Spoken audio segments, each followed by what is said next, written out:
Hey guys, welcome back to my channel. I hope you are all doing okay.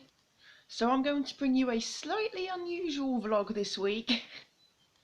I have recently finished a book last week, and so I thought I would go a bit crazy shopping with my new unusual obsession and fascination.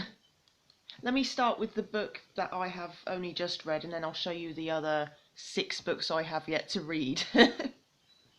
This is Escape from Camp This is Escape from Camp 14 by Blaine Harden.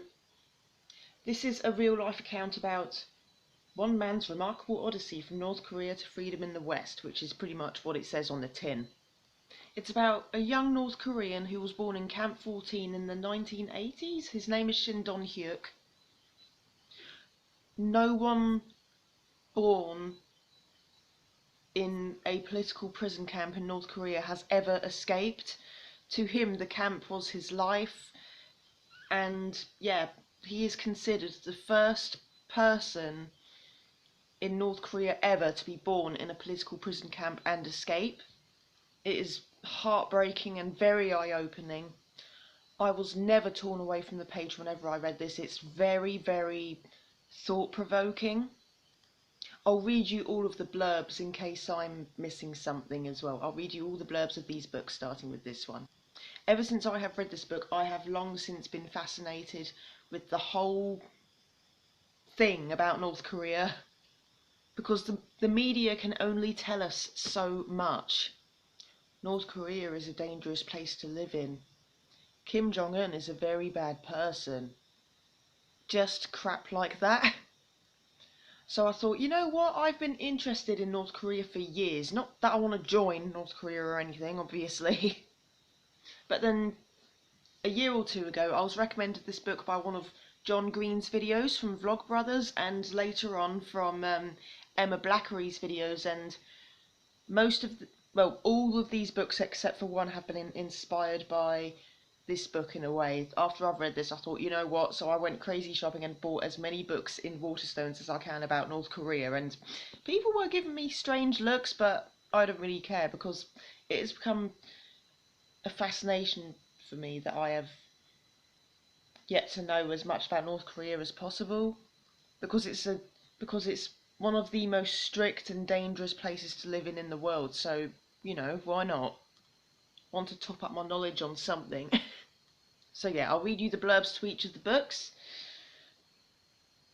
The quote at the top: "The integrity of this book shines through on every page, a story unlike any other. Barbara Demick, author of Nothing to Envy, Ordinary Lives in North Korea." And afterwards I bought this book as well, the same book from the author of this book.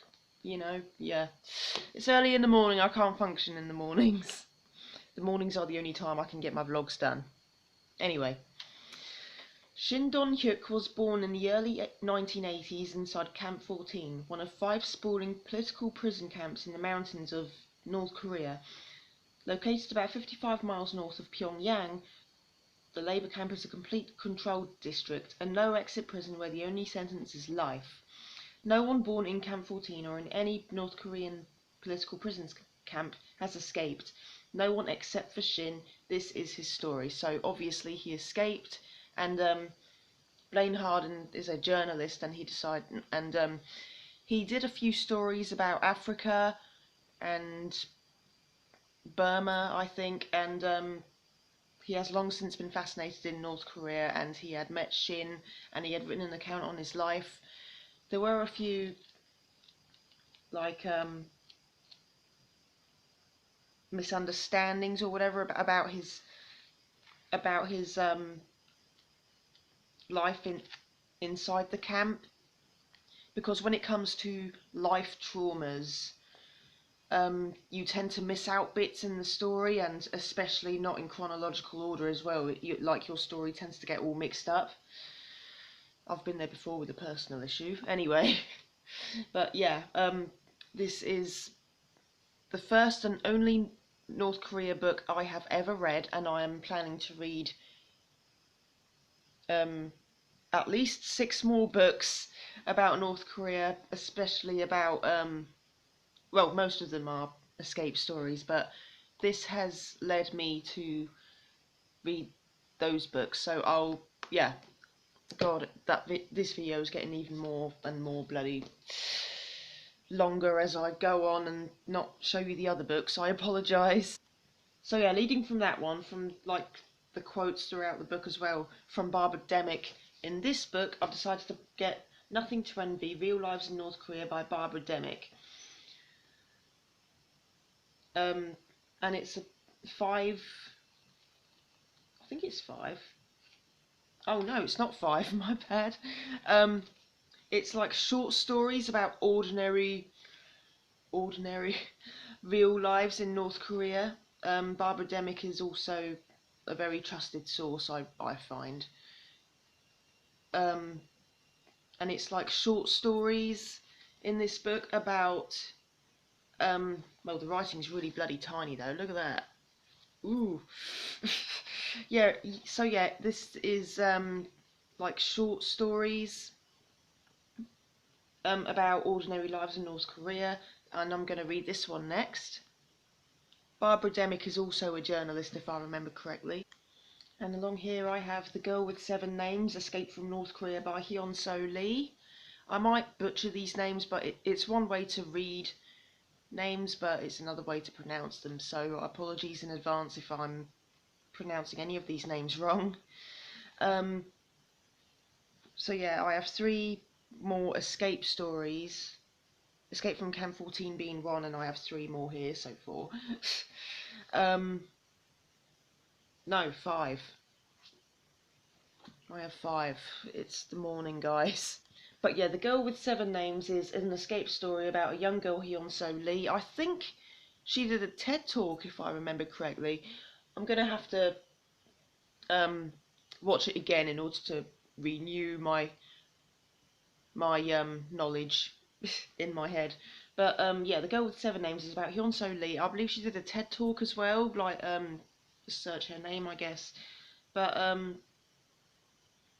she had to change her name multiple times, obviously, as you can tell from the title. But she changed her name 6 times, if I remember correctly, and in the process of escaping, which is absolutely ridiculous. You know, it makes us think twice and even more so about how lucky we are in the Western world. But yeah, that's another one. These are all on my to read shelf, obviously, to be read shelf, sort of. Another one very similar is In Order to Live, a North Korean girl's journey to freedom by Yeon-mi Park. She was 13 years old when she and her family fled North Korea. I can't remember whether she did the TED Talk as well. I can't remember, but holy jeez, look how small the writing is there. It's because Escape from Camp 14, the writing is reasonable size. That's why I like flew through it in about, well, less than a month, because I read 3 books at a time, and Escape from Camp 14 being one of them. But yeah, In Order to Live by Yeon-mi Park. And this one is Dear Leader, From Trusted Insider to Enemy of the State, My Escape from North Korea by Jang Jin-sun. I think that's how you pronounce that name. But yeah, this is an escape story as well as the rest of the books I've showed you, but this one's very different because it's about someone who used to be on the other side of it. It's someone who used to work for the government, and when a forbidden document went missing, he had to flee for his life. Dear Leader gives rare insight into one of the world's most secretive states and just how hard it is to escape. Jang Jin-sun was a high-ranking officer in North Korean counterintelligence, enjoying elite access to state secrets and praise from the President Kim Jong-il. So yeah, this is also an escape story, but it's about someone who, from the other side of it, like one of the elitists who had everything and was treated very well. So I can't wait to read that as well. I honestly don't know which book to read next out of the other 6 I have. I think this one is the most unique one I have of all of them, though. It's called A Kim Jong-il Production: Kidnap, Torture, Murder, Making Movies North Korean Style. Um, I've learnt this from Emma Blackery. She was reading the book. She was halfway through at the time on making the video a year or two ago. But it's about Kim Jong-il. He was a huge movie buff and a movie nerd. He loved his movies. And he found out about an actress and her husband, who was also a director for her movies, in South Korea, and they were really popular and famous over there. So he thought, I know, I want to have my country make all of these films which are well known and popular and famous. So why not kidnap the um the movie maker and the actress from South Korea, you know?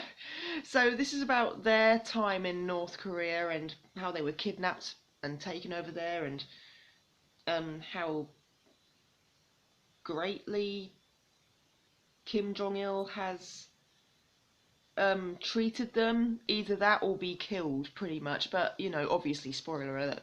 Bleh, spoiler alert, they escaped, otherwise why would this book be written? And last but not least, I'm sorry this video is so drastically long, is the biggest one of the bunch. Look at that.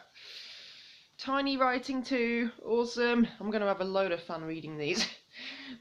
But this is The Impossible State, North Korea, Past and Future by Victor Cha. Victor Cha? This is the biggest book of the bunch. So yeah, I'm assuming this is about everyday life in North Korea and what the North Korean people have to go through, no matter how ridiculous the crime is or whatever. I'll just read you the blurb. In North Korea, citizens found humming South Korean pop songs risk being sent to a gulag for 6 months of hard labour. Jail sentences are handed out if portraits of the late Kim Jong-il are not properly dusted. Shoot-to-kill orders are in effect for anyone caught trying to cross the Yalu or Tumen rivers into China. Yet despite this, an oppressed, starving populace clings fiercely to its new dear leader Kim Jong-un and signs with the revolutionary slogan, "We have nothing to envy," line the streets of Pyongyang. So yeah, this is pretty much an account about North Korea's history, present and future, where it might be going. So yeah, I thought I should do this vlog sharing with you my strange, dark, unusual fascination. Please, I don't...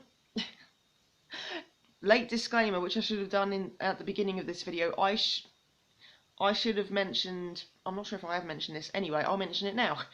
I have a dark and unusual fascination with North Korea, as you know now, but I'm not joining North Korea, or I'm all for the leaders doing their thing or whatever, but I'm just fascinated by what is going on in probably the most strictest country in the world. The media can only say and do so much, like, oh, another missile's been launched. North Korea is a very dangerous country to live in. Kim Jong-un is a very, very, very, very bad man. It's just, that's all they say. And I thought, you know what? I was fascinated with North Korea for a few years now. And last year I decided to buy all of these books, and I've started so far with Escape from Camp 14, which has sparked my fascination and obsession. So yeah, thank you so much for watching, guys. I hope you all enjoy. Don't forget to like and subscribe to my channel if you haven't already. I upload once a week. Let me know down below in the comments if you have an unusual obsession or fascination about anything, down below in the comments below. Thank you so much for watching, guys, and I'll see you guys next time. Bye!